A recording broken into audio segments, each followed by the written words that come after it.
രൂപ പോയതല്ല എനിക്ക് വിഷമം. പക്ഷെ ഈ വീട്ടിൽ ഇങ്ങനൊരു സംഭവം നടന്നല്ലോ എന്നുള്ളതാണ്. എനിക്കും അതാണ് ഖേദം. രൂപയും സ്വർണമൊക്കെ പോയതിൽ തന്നെയാണ് പങ്കന് സങ്കടം. പ്രഭയ്ക്കില്ലാത്ത സങ്കടം തനിക്കെന്തിനാ? പങ്കംപിള്ളയ്ക്ക് ഞങ്ങളോട് അത്രയ്ക്ക് സ്നേഹമുണ്ട്. താൻ ഇന്നലെ എവിടെയാണ് കിടന്നത്? താഴെ ഹാളിലാണ്. അപ്പയ്ക്കും ശോഭയ്ക്കും ഒന്നും സംഭവിച്ചില്ലല്ലോ എന്നാണ് എന്റെ ആശ്വാസം. എനിക്കും അതാണ് ആശ്വാസം. ഈ മോതിരത്തിന്റെ കല്ല് കാണുന്നില്ലല്ലേ? കാണുന്നില്ലേ? അത് ഇന്നലെ അവരുമായുള്ള മൽപ്പിടുത്തത്തിൽ പോയതായിരിക്കും. മീനാക്ഷിമ്മയുടെയും മകളുടെയും മുറി ഏതാണ്? അവരുടെ മൊഴി കൂടി ഒന്ന് എടുക്കണം. ആ മുറി അടച്ചത്. എനിക്ക് സംശയമില്ല അമ്മേ. പ്രഭചേട്ടൻ അറിഞ്ഞുകൊണ്ട് തന്നെയാണ്. നീ അബദ്ധം പറയാതിരിക്കും ശോഭ. അമ്മേ എന്നെ കടന്നു പിടിച്ചപ്പോൾ കയ്യിൽ കിടന്ന മോതിരം ഞാൻ കണ്ടതാണ്. ഏതായാലും നീ കാര്യം മറ്റാരോടും പറയണ്ട. അമ്മേ, ഈ നരകത്തിൽ നിന്നും നമുക്ക് എവിടെയെങ്കിലും പോവാം അമ്മേ. അതിന് വിഷമമുണ്ട് കുഞ്ഞ്. ചേട്ടന്റെ അനുവാദം കൂടാതെ ഇവിടെ നിന്ന് ഇറങ്ങിയാൽ നമ്മൾ റോഡിൽ അലയേണ്ടി വരും. അകത്തേക്ക് വരാമോ? ഓ, വരാമല്ല. ഞാൻ കാമദേവനൊന്നുമല്ല. കുറ്റാന്വേഷണത്തിന് വന്ന ഒരു ഉദ്യോഗസ്ഥനാണ്. വിഷമിക്കണ്ട. കഴിഞ്ഞ ദിവസം ഞാൻ ഇവിടെ വന്നപ്പോ ശോഭ എന്നെ ഒന്ന് കളിയാക്കി. അതോർത്ത് പറഞ്ഞു പോയതാണ്. അവൾക്ക് കുസൃതിയും ബഹളം അല്പം കൂടുതലാണ്. ഇരിക്ക. ഞാനല്ല കളിയാക്കിയത്, എന്നെയാണ്. അയ്യോ, സ്വരക്ഷയ്ക്ക് വേണ്ടി ഞാനും എന്തൊക്കെയോ പറഞ്ഞുപോയി. അപ്പോ മീനാക്ഷി അമ്മയ്ക്ക് സംഭവത്തെപ്പറ്റി എന്തെങ്കിലും ഊഹമുണ്ടോ? സംഭവം എന്നെ കളിയാക്കിയപ്പോൾ ഞാനും കളിയാക്കിയതാണ്. ശരി, ഇന്നലെ രാത്രി ഇവിടെ നടന്ന സംഭവത്തെ പറ്റിയാണ് അദ്ദേഹം ചോദിക്കുന്നത്. എനിക്കൊരു ഊഹവുമില്ല. ഈ മുറിയിൽ നിന്ന് എന്തൊക്കെ പോയിട്ടുണ്ട്? ശോഭയുടെ നെക്ലസ്. ഈ കല്ല് നിങ്ങൾ രണ്ടുപേരുടെയുമല്ലേ? അല്ല. ശരി, മീനാക്ഷിമ്മയുടെ മൊഴി വേണം. ഇൻസ്പെക്ടർ അടുത്തേക്ക് ചെല്ലും. ഞാൻ ചില ചോദ്യങ്ങൾ ചോദിക്കും. സത്യമായി മറുപടി നൽകണം. നൽകാം. ശരി. ചോദ്യം നമ്പർ 1. ശോഭയും പ്രഭയും തമ്മിൽ പ്രേമത്തിലാണ്? എനിക്ക് ആരോടും പ്രേമമില്ല. അത് ഞാൻ ചോദിച്ചില്ല. പ്രഭയോട് ശോഭയ്ക്ക് പ്രേമമുണ്ടോ എന്ന് മാത്രമേ ഞാൻ ചോദിച്ചുള്ളൂ. മറ്റാരോടെങ്കിലും പ്രേമമുണ്ടോ എന്ന് ഞാൻ പിന്നീട് ചോദിച്ചോളാം. പ്രഭയോട് എനിക്ക് പ്രേമമില്ല. Right, okay. ഈ കല്ല് പ്രഭയുടെ മോതിരത്തിന്റേതാണ്. ഈ കല്ലെങ്ങനെ ഈ മുറിയിൽ വന്നു? എന്നോടൊന്നും ചോദിക്കരുത്. ശോഭയെ ഞാൻ അറസ്റ്റ് ചെയ്യാൻ പോവുകയാണ്. എന്തിന്? കൊള്ള ചെയ്തു, മോഷ്ടിച്ചു. ഞാനൊന്നും മോഷ്ടിച്ചില്ലല്ലോ. കുറ്റാന്വേഷണത്തിൽ ആദ്യ വിദഗ്ധനാണ് ഞാൻ. ആദ്യ നോട്ടത്തിൽ തന്നെ ഞാനത് കണ്ടുപിടിച്ചു. ഏതാനും നിമിഷം കൊണ്ട് കൊള്ള ചെയ്യാനും മോഷ്ടിക്കാനും കഴിവുള്ള ഒരു കള്ളിയാണ് ശോഭ. ഞാനെന്ത് മോഷ്ടിച്ചു? എന്റെ ഹൃദയം, വളരെയേറെ വിലപിടിപ്പുള്ള അഴുക്ക് പുരളാത്ത എന്റെ ഹൃദയം. കുറ്റം സമ്മതിച്ചാൽ ജാമ്യം തരാം. സമ്മതിച്ചോ? ശരി, സ്വന്തം ജാമ്യത്തിൽ വിട്ടിരിക്കുന്നു. പറയുന്ന സ്ഥലത്തും സമയത്തും ഹാജരായിക്കൊള്ളണം. ഓക്കെ? ഓക്കെ. പിന്നെ ഏമാനടുത്ത് എനിക്കൊരു സങ്കടം പറയാനുണ്ട്. പറഞ്ഞോളൂ. എന്റെ ചങ്കും കരടും മോഷണം പോയിരിക്കുന്നു. ഓ, ഐ സീ. അത് ഞാനാണ് മോഷ്ടിച്ചത്. തിരിച്ചു തരാൻ മനസ്സില്ല. പ്രസംഗി എന്റെ സാർ കുറ്റാന്വേഷണം നടത്തിക്കൊണ്ടിരിക്കുമ്പോഴത്തേക്ക് ഈ മുറിക്കകത്തോട്ട് എത്തി നോക്കുന്നു. അല്ല, ഇങ്ങനെ ഒരു ഇൻവെസ്റ്റിഗേഷൻ ഞാൻ കണ്ടിട്ടില്ല. ആ സാക്ഷിയെ തിരിച്ചും മറിച്ചു വിട്ട് ചോദ്യം ചോദിച്ച് ശ്വാസം മുട്ടിച്ചു. സംസാരത്തിനിടയിൽ ചില തെളിവുകളെല്ലാം ഞാൻ സമ്പാദിച്ചു കഴിഞ്ഞു.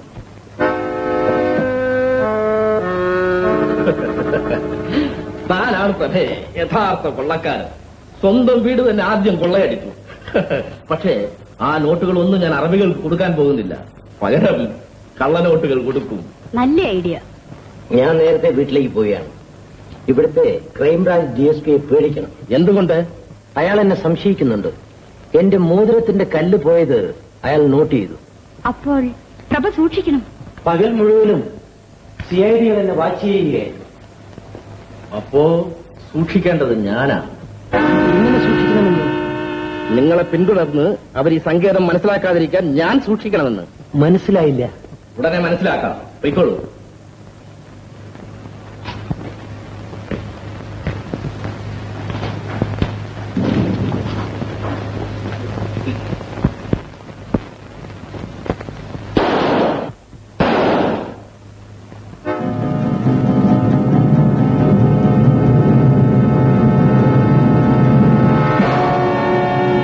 മിസ്റ്റർ പ്രതാപൻ, ശബ്ദം കേട്ടാൽ പ്രഭ ചാവുകയില്ല.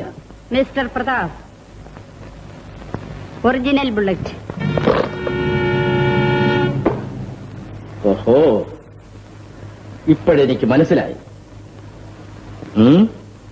പക്ഷേ ബുള്ളറ്റ് ഇല്ലാതെയും എനിക്ക് കൊല്ലാൻ അറിയാം.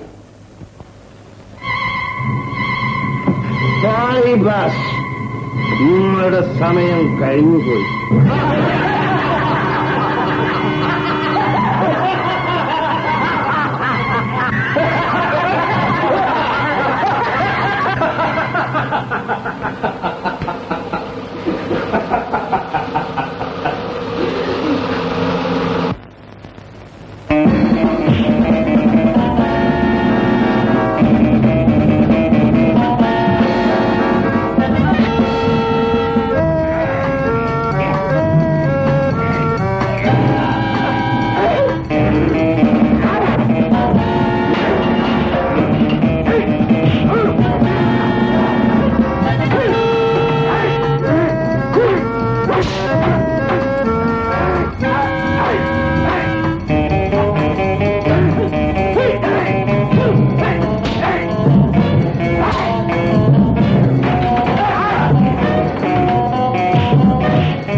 ജയ, നമ്മുടെ ആളുകളെല്ലാം കുടിച്ച് ബോധമില്ലാതെ കിടക്കുക.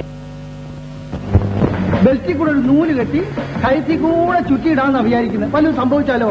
അതും എനിക്ക്, എന്റെ ഈ ശരീരക്കൂറിന്. വരും.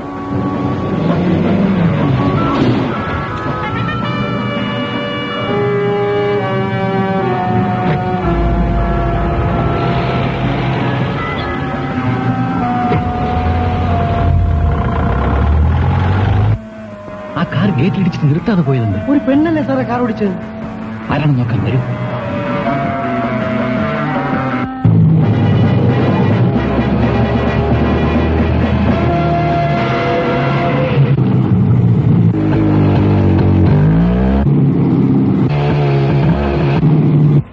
നമ്മൾ ആരെങ്കിലും നോട്ട് ചെയ്തു? ഇല്ല. ഒരു മോട്ടോർ സൈക്കിൾ നമ്മുടെ പിന്നാലെ വരുന്നു. കാർ സ്പീഡ് വിടട്ടെ.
ആള് മരിച്ചുപോയി. ഇനി അവന്മാരെ പിന്തുടർന്ന് പ്രയോജനമില്ല. ആ കാറിന്റെ നമ്പർ നോട്ട് ചെയ്തു സാർ. 3454 അംബാസിഡർ. അതിന്റെ മഡ്കാർഡ് ഉറങ്ങിയിട്ടുണ്ടാവും. ഏതായാലും ഞാൻ ഉടനെ സ്റ്റേഷനിലേക്ക് പോയി ഇൻസ്പെക്ടറേയും പാർട്ടി അയക്കാം. ഈ ശവം ഉടനെ പോസ്റ്റ്മോർട്ടം ചെയ്യണം. കിഷോർ ഇവിടെ തന്നെ നിൽക്കും. അയ്യോ, ഞാൻ ഒറ്റയ്ക്കോ? അതെന്താ എനിക്ക് പേടിയാണ് സാർ. കിഷോറിന്റെ ഡെഡ് ബോഡിയാണ്, എന്നിട്ട് ഒന്നും ചെയ്യില്ല. അയ്യോ സാർ, ജീവിച്ചിരിക്കുന്ന മനുഷ്യനേക്കാൾ ഭയങ്കരനാണ് മരിച്ചു കിടക്കുന്നവന്റെ അറുകൊല. എന്നാ താൻ രാമരാമൻ ജയിച്ചോളൂ കൃഷ്ണപിള്ളേ. താൻ പോലീസ് കോൺസ്റ്റബിൾ ആണ്. മേലുദ്യോഗസ്ഥന്റെ ആർഡർ ചോദ്യം ചെയ്യാനനുസരിക്കേണ്ടത് തന്റെ കടമയാണ്. പോലീസ് പാർട്ടി വരുന്നവരെ താൻ ഇവിടെ നിന്നും പോകാൻ പാടില്ല. ഇതെന്റെ ഓർഡറാണ്. സാർ, മരിച്ചില്ലെങ്കിൽ ഞാൻ ഇവിടെ തന്നെ കാണും.